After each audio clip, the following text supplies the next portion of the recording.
ফাইনালের আগে সুসংবাদ দিলেন মেসি। চলমান কোপা আমেরিকায় চিলির বিপক্ষে ম্যাচে চোট পেয়েছিলেন লিওনেল মেসি।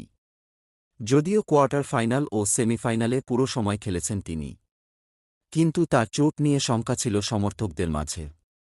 তবে ফাইনালের আগেই সেই শঙ্কা উড়িয়ে দিয়েছেন একবারের ব্যালন ডিওর জয়ী এই ফুটবলার। সোমবার ১৫ জুলাই বাংলাদেশ সময় সকাল ৬টায় মায়ামির হার্ড রক স্টেডিয়ামে শিরোপা জয়ের লক্ষ্যে কলম্বিয়ার বিপক্ষে মাঠে নামবে আর্জেন্টিনা। ম্যাচের আগে ভালো অনুভব করেছেন বলে জানিয়েছেন মেসি। দক্ষিণ আমেরিকার টেলিভিশন নেটওয়ার্ক ডি স্পোর্টসকে নিজের চোট নিয়ে মেসি বলেছেন, কানাডার বিপক্ষে আমি ভালো অনুভব করেছি। চিলির বিপক্ষে অ্যাডাপ্টর সমস্যায় ভুগেছি, স্বচ্ছন্দে খেলতে পারিনি। গতি কমে গিয়েছিল। দাঁড়াতে মুভ করতে গিয়ে সমস্যা হয়েছে। তিনি আরও বলেন, ইকুয়েডরের বিপক্ষে সময়মতো ফিট হয়ে গিয়েছিলাম, চোটের সমস্যা ছিল না।